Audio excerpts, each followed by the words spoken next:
To all future scholars of galactic history, this is Archive Entry 7249, be recorded by Chief Historian Krell Voss of the Centaur Historical Institute. The following document details what we now universally refer to as the Day of Reckoning, or as humans, so casually call it the day we stop being nice. Oh, pardon that notation, my species, tends to vocalize our emotional cues, or rather, embarrassing habit when doing formal recordings, but I suppose it adds authenticity to the historical. Record, no, I shouldn't justify my unprofessionalism. Let me start again. Computer marked new entry. I sit here in the grand archives of Centaur Prime, surrounded by crystalline data cores that stretch up into the darkness, like the ancient forest spires of Earth. Ha, look at me making Earth references already. They really have influenced us all, haven't they? But I digress. Today marks the 50th anniversary of what many consider the most significant paradigm shift in modern galactic society. You see, I was there, a junior diplomatic aide at the time when everything changed, when we all learned that the quiet species from that unassuming blue world had been, well, I'm getting ahead of myself, the humans have a saying, never mistake kindness for weakness. We, the galaxy's civilized species, really should have paid more attention to their proverbs. They practically warn us time and time again through their entertainment broadcasts there. Literature, their diplomatic. Communic, even their casual conversations held hints of what lay beneath their friendly exterior, thank goodness.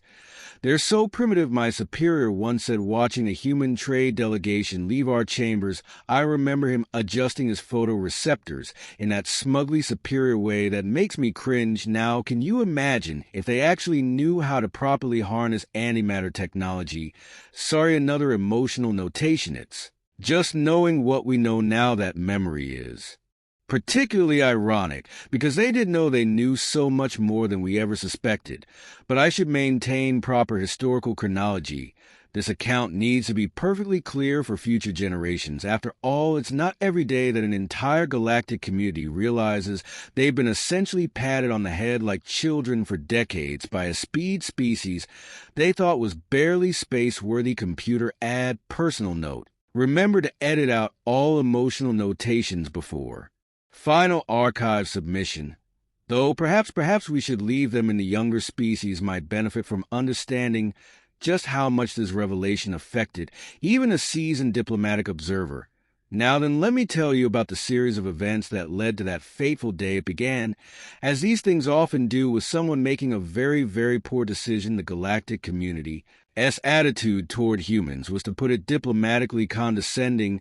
At best, we classified Earth as a death world, a planet so hostile that the evolution of sentient life there seemed like a cosmic joke. Gravity that would crush most species, atmospheric pressure that would make a Venusian weep, and the weather, frozen poles, burning equators, in everything in between, sometimes all in the same region within a single planetary rotation.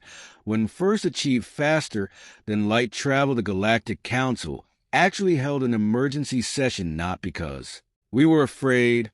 Oh no, quite the opposite. The council was concerned about how to handle what they called the primitives who somehow stumbled into space. Council member Zara Nexus, in her infinite wisdom, even suggested creating a protective sanctuary around their solar system for their own good. Of course, the trade restrictions came first. The humans aren't ready for advanced technology.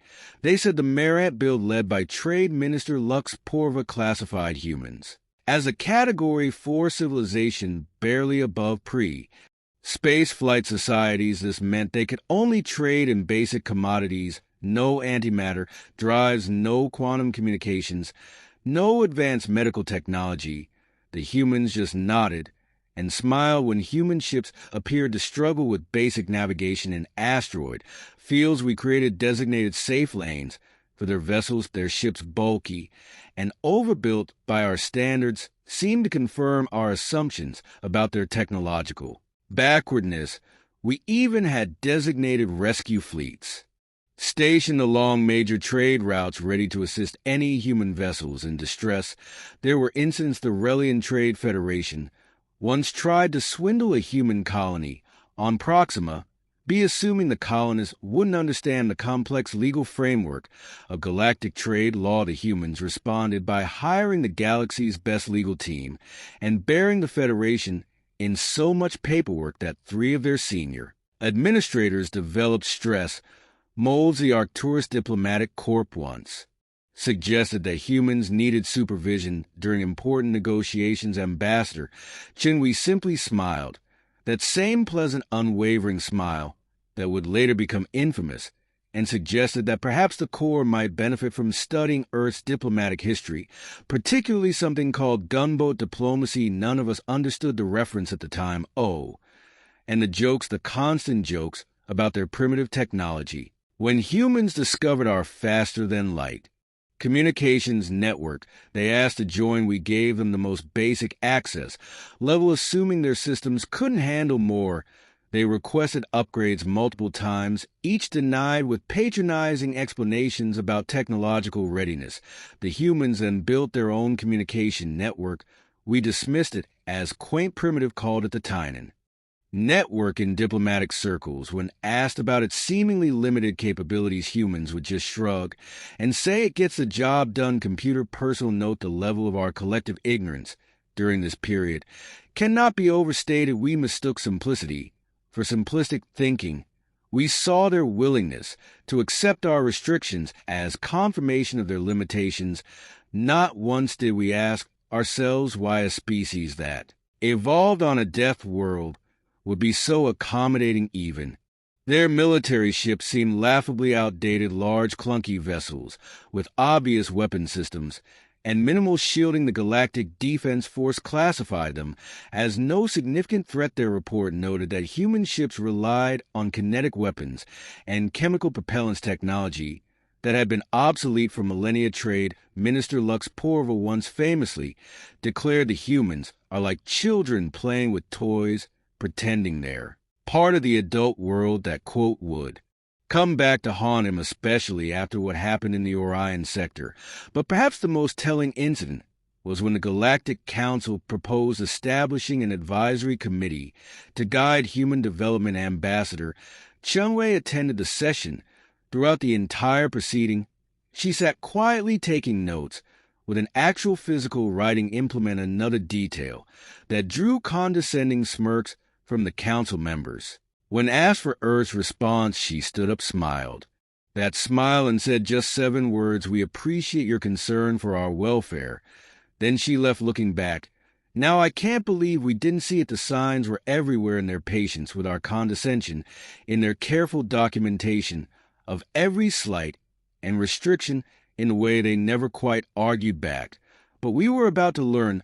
Oh, were we about to learn the attack happened in what we thought was a secure sector. The notorious Pirate Lord KZ the Merciless, a title that would prove grimly appropriate, targeted what appeared to be a vulnerable human colony transport, the Pride of Newa, carrying 300 colonists, including 126 children. Computer note: for historical accuracy, I need to pause here and emphasize something. Throughout all their interactions with the galactic community, humans had only ever made one thing absolutely unequivocally clear: their children were off limits, not through threats, not through diplomatic channels. They simply stated it as a fact, the way one might state that space is cold or that stars are hot. Were pretty easygoing about most things. Colonial Governor Maria Santos had once told me during a cultural exchange, but we're rather protective of our kids.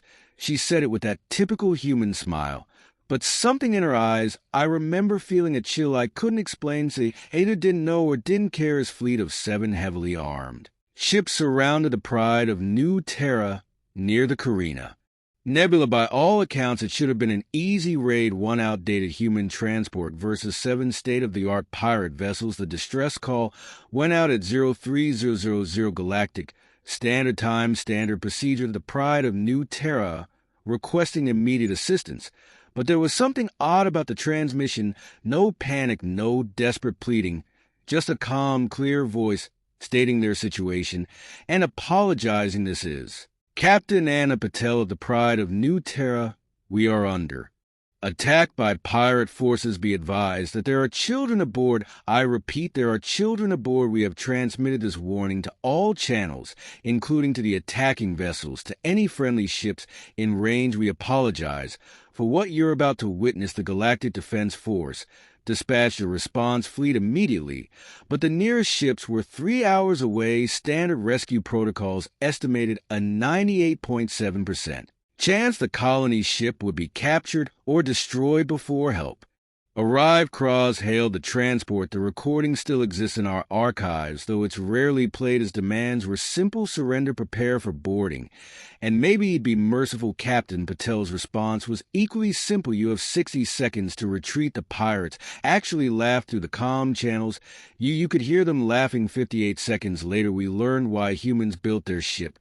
So big, the pride of New Terra's hull opened, like a flower blooming in fast motion. Where we had seen only solid metal seams appeared, panels shifted, and from within the supposedly primitive transport ship emerged what we now know were Mark 7 autonomous defense platforms. 32 of them, the human children, we later learned, had been moved to a reinforced central chamber the moment the pirates appeared. Standard procedure on all colony ships, they told us afterward, as if every civilian transport naturally contained enough firepower to level a small moon. What happened next? Computer, I need to maintain professional detachment here. The facts are simply this: in under 3 minutes, 6 of the 7 pirate ships were reduced to atoms. The 7th was disabled with surgical precision. The pride of New Terra then contacted Galactic Emergency Services with another comm message: situation resolved. However, we have some prisoners requiring pickup. Please note that they attempted to harm children. We would appreciate prompt response. When the GDF finally arrived, they found Kraz and his surviving crew detained in their own brig, all displaying symptoms of extreme psychological trauma.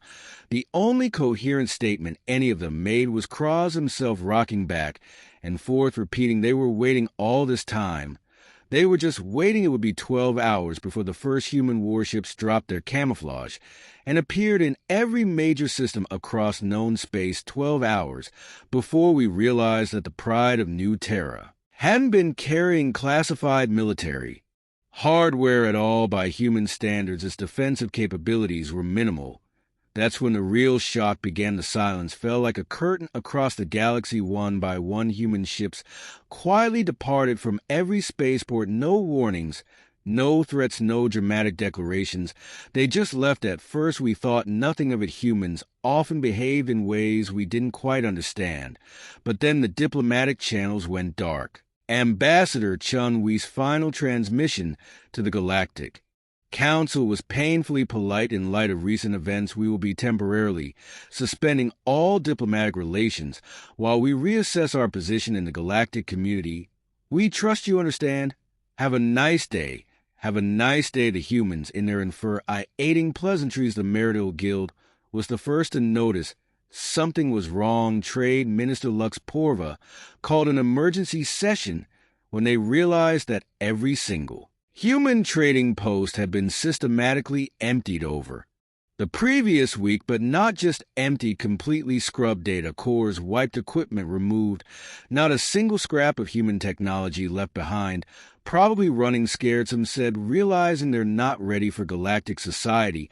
Others suggest the council even drafted a patronizing message about understanding their need to retreat and regroup. Then the anomaly started. The Arcturus Defense Network, our most sophisticated detection grid, began reporting ghost signal ships that appeared for a fraction of a second before vanishing, energy signatures that made no sense.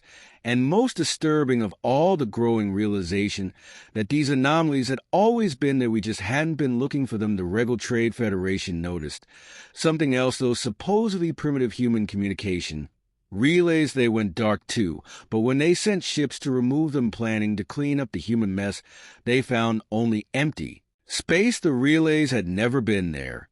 The humans had been using something else entirely. Panic started setting in when the data analysts reported their findings. Historical records showed that human ships had experienced mechanical failures or navigation errors near every major military installation, research facility, and strategic resource center in known space. Every single one. They had mapped our entire civilization while we watched and smiled and felt. Superior station after station reported the same thing. Human quarters completely cleared out, not a single human left on any non-AR aligned world. Even their pets, those strange creatures they called dogs and cats, all gone. The council assembled an emergency session. High Council member Zara Nexus looked shaken as she read the reports. The humans hadn't just withdrawn, they had executed a coordinated galaxy-wide strategic withdrawal with a precision that should have been impossible for their supposed level of technology. A junior analyst rushed in during the session. They'd found something in the background radiation patterns, evidence of cloaked ships, hundreds of them, thousands, and the energy signator suggested they'd been there for years. Those clum human ships. Someone whispered they were never their real ships, were they? The council chamber fell silent as the implications sank. In every diplomatic mission, every trade delegation, every seemingly primitive human vessel bumbling through our space had been a front, and now they were gone, watching, waiting for what we didn't have to wait long to find out. The strike, when it came, wasn't marked by weapons fire or fleet movements. Instead, it began with a message. Every screen, every holopad, every communication device across known space displayed the same simple text. Attention, the following is a demonstration of capacity. What followed was, well, let me be precise in describing the next 27 minutes. First, the Galactic banking network crashed not through some crude cyber attack, but through the simultaneous withdrawal of what we would later learn were thousands of carefully positioned inhuman accounts. The entire economy of the Galactic Council froze in an instant. Trade Minister Lux Porva nearly fainted when he realized the truth. Those simple human trade requests, their constant attempts to upgrade their access. They had been testing our systems, mapping our financial infrastructure, finding every weakness for years. Then came the patents, hundreds of thousands of technological patents filed simultaneously across every major system: antimatter, containment, quantum communications, FDL drive, improvements, medical nanites, artificial gravity. Manipulation. The humans had matched and exceeded every piece of technology we had so proudly denied them. Each patent application included years of documented development, video logs, test results, witness statements. They had developed everything in parallel with our superior technology, carefully documenting every step, while buying our outdated scraps. With a smile, the Relian Defense Force tried to activate their automated defense networks. Nothing happened, Captain Blake. Rodriguez's voice came through on their command channel. Sorry about that. Your security protocols were rather robust. Took us almost a week to crack them. Well, technically 6 days, 4 hours, and 17 minutes. Would you like a copy of our analysis across the galaxy? Supposedly secret military installations discovered their classified systems were running on human software, had been for months. Every attempt to purge it failed. The programs were too deeply integrated, too efficiently designed. The Arcturus shipyards found their gravitational containment fields being maintained by human AI systems that had been silently correcting dangerous flaws in the original design for over a year. When they tried to disable them, a pleasant human voice informed them that doing so would trigger 17 different cast-rig failures. Remember, that Tinkin network they had built, turns out it was just a decoy, a very elaborate, very visible decoy. Their real communication network was undetectable, unhackable, and had been operating right under our sensors the entire time in the Orion sector. The infamous Craze's former pirate fleet headquarters received a special visit. A single human ship decloaked in their system, not a warship, a garbage scow. The message it broadcast was short: your security is now our responsibility. Resist, and we'll send 2 garbage scows. The pirates surrendered immediately, but perhaps the most devastating revelation came from the medical Coalition human representatives had always eagerly accepted our medical technology, thanking us profusely for every minor advancement. We deigned to share now we discovered why they had been collecting data on every species' biological markers, medical requirements, and genetic structures, not for warfare, though they certainly could have used it that way, but to design universal healing technologies that worked on every known species. They had turned our condescension into the galaxy's most comprehensive medical database. High Council member Zara Nexus tried to call an emergency session. She found the council chamber's locked ambassador. Qingwei was already inside, calmly sipping what humans call tea at the head of the table. The security systems apparently had recognized her as having alpha-level clearance for 3 years. "Please join me," she said, that same pleasant smile on her face. "We have some matters to discuss regarding certain trade restrictions." The humans hadn't just matched our technology. They had quietly surpassed it, tested it, perfected it, and woven it so deeply into the fabric of galactic society that we couldn't remove it without destroying ourselves. A human phrase became popular in diplomatic circles after that day. Checkmate. Throughout all of this, not a single shot was fired. Not one human ship had displayed any weapons they didn't need to, as Captain Rodriguez would later explain at a press conference. Why would we need weapons? We already had root access. The most terrifying part, this wasn't even their full capability. This was just what they chose to reveal, just enough to make their point. When asked later why they had hidden their true capabilities for so long, Ambassador Qingwei's response was characteristically human. "We were hoping you'd get over yourselves naturally. When that didn't happen, well, sometimes children need a firm reminder about manners. Let me tell you about the day they showed us their actual ships, not the decoys, not the hidden fleet, their real ships." It began with Captain Blake Rodriguez addressing the Galactic Defense Force. "Since there's been some confusion about our military capabilities, we prepared a small demonstration. Please direct your attention to the Horsehead Nebula." The Seahead Nebula was 1,500 light-years from Earth, a vast cloud of gas and cosmic dust that we'd studied for millennia. What happened next? Well, the humans called it Project Lighthouse. 3 vessels emerged from Cloak Knot, the bulky, primitive-looking human ships we were used to. These were something else: smooth, elegant, massive, each one larger than our biggest dreadnoughts, but moving with the grace of a shuttlecraft. These, Rodriguez announced, are actually our older models. We keep them around for maintenance. Training. The ships took position around the nebula. We thought they were going to fire some impressive weapons, show off their destructive capabilities.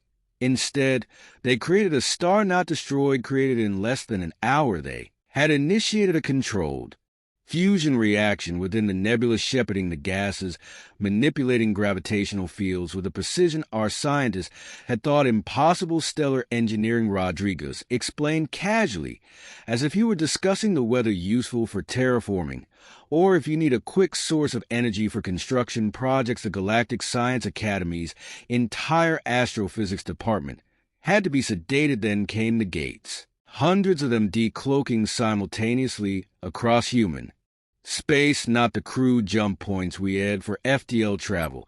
These were doors, stable, permanent tears in space-time that they had apparently been using for years. "Oh, those," Ambassador Qingwei remarked when asked. "Just our public transportation network, much more energy efficient than traditional FTL. Would you like the technical specifications? They're available under Humanity's new open-source technology initiative. The Archives Division is still processing the data dumped from that initiative. Preliminary estimates suggest it will take 50 years just to catalog everything." Next, they revealed their defensive capabilities. Those clunky shields everyone had mocked, turns out they were just the outer layer. Beneath them lay crystalline layers of quantum-entangled particles, creating defense systems that didn't so much stop attacks as simply decide they hadn't happened. Probability manipulation, their engineers called it, though. That's a bit of an oversimplification, remember. Those kinetic weapons, we last laughed at those primitive mass drivers. They demonstrated one for us. A single shot fired into empty space. The projectile split into millions of smaller pieces, each one opening its own microscopic wormhole. They could hit every ship in a fleet simultaneously, through shields, through armor, through anything they hadn't built weapons of war, they weaponized physics itself, but the true demonstration of their capabilities that came from their civilian sector. A human maintenance worker apologizing profusely revealed that she'd been monitoring the structural integrity of the Galactic Council's headquarters for fun in her spare time, using a handheld device that outperformed our best engineering eyes. Just a hobby, really, she said. I noticed some quantum instabilities in your foundation 5 years ago. Been keeping an eye on it.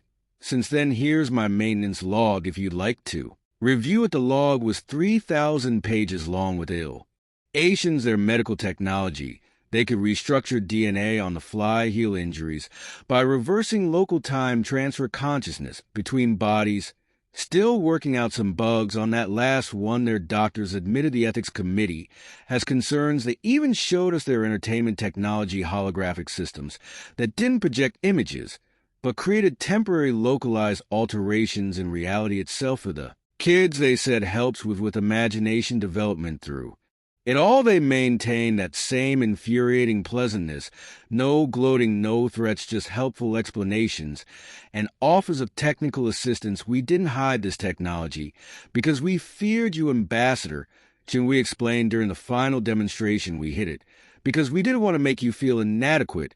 But since certain parties, and here she glanced at the former pirate territories, insisted on learning the hard way, we decided a full disclosure might prevent future misunderstandings. The galaxy's response to these revelations was summed up perfectly by Trade Minister Lux Porva, who submitted his resignation with a single sentence. They weren't playing catch-up.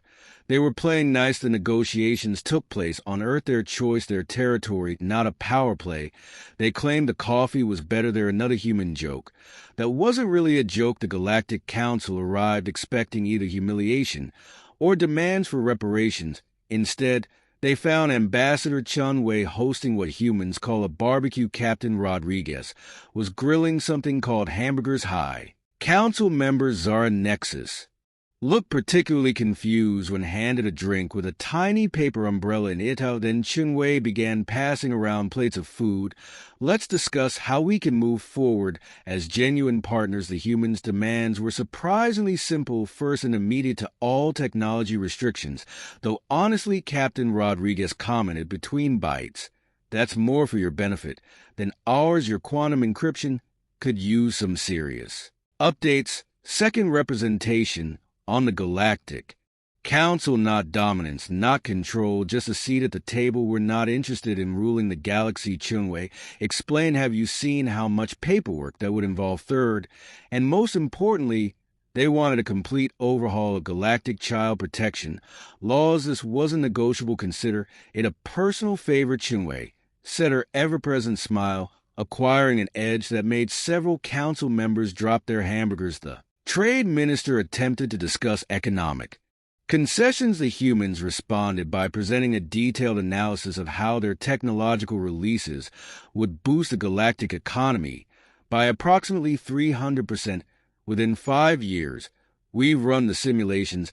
They said about 10,000 times. Would you like to see the data? The quantum probability matrices are particularly interesting. Military leaders tried to argue for inspections of human space. Captain Rodriguez just laughed. You're still scanning empty decoy ships. He said, tell you what, find one of our actual bases first, then we'll talk inspections. They never did find one. The diplomatic corps suggested a gradual integration of human technology to prevent market disruption. Ambassador Chunwei's response was to pull out her personal computer device that turned out to be more powerful than most planetary defense systems. While we've been talking, she said, I've been running a real-time simulation of 17 different integration scenarios. Would you prefer the 6-month plan or the 1-year plan? The 5-year plan exists, but to be honest, it's mostly there to make the other options look better. The negotiations lasted 3 days, mostly because humans insisted on regular breaks for something called pizza and ice cream, and just one more burger come on. They're getting cold. By the end, the galaxy had gained access to technology that revolutionized everything from space travel to medicine to stable. Unified defense network against genuine threats, economic systems that actually made sense, and apparently the recipe for something called chocolate chip cookies. The humans got a seat on the Council Unrestricted Travel Rights Universal Child Protection Laws, and the satisfaction of finally being able to stop pretending their ships ran on combustion engines. You know what the funny part is? Captain Rodriguez said during the closing ceremony, "We could have done this years ago, but Mom always said to give people a chance to do the right thing on their own." When asked who Mom was, he just smiled and took another bite of his burger. Trade Minister Lux Porva, who had withdrawn his resignation at Chinwee's insistence, summed it up perfectly in his final report. "We spent decades trying to decide if humans were ready to join galactic civilization. We never considered whether we were ready to join. There's computer final entry 50 years later in the galaxies. A different place, better, most would say, safer, more prosperous, though you'll still occasionally hear someone mutter about those insufferably nice humans in diplomatic gatherings. The funny thing, they're still exactly the same as they always were, still building oversized ships because they're comfy, still drinking their coffee and telling their jokes, still helping anyone who asks now, just without pretending their technology is primitive. While doing it, the Galactic Defense Force eventually asked why humans made their warships look so obvious during their primitive phase. Captain Rodriguez's daughter, now Fleet Admiral Rodriguez, answered those weren't warships. Those were warning labels. The Arcturus Diplomatic Corps recently hosted their centennial celebration. Ambassador Chinwe attended, still looking exactly the same as she did 50 years ago. When asked about that, she just winked and said something about good genes. Nobody pursued the question we've all learned not to inquire too deeply about human capabilities. The pirates, well, the ones that survived have become surprisingly law-abiding. Amazing how that happens when your potential targets might be human colony ships. These days, the presence of a human garbage scow in a system is enough to make criminal elements suddenly remember urgent appointments elsewhere. Oh, we still catch ourselves sometimes. Just last week, a newly appointed trade minister suggested that humans were being inefficient in their energy production methods. The entire council chamber went silent. Ambassador Chinwe just smiled that smile and asked if he'd like a detailed presentation on their actual power generation capabilities. He declined rather quickly. You see, we've all learned to be very polite to humans, not because they demand it, not because they threaten, but because being impolite might prompt them to help you understand exactly why you should be polite at length. With charts, the humans have a saying: the true measure of power is the ability to not use it. They demonstrated theirs by spending years letting us pat them on the head while they quietly build a better galaxy around us.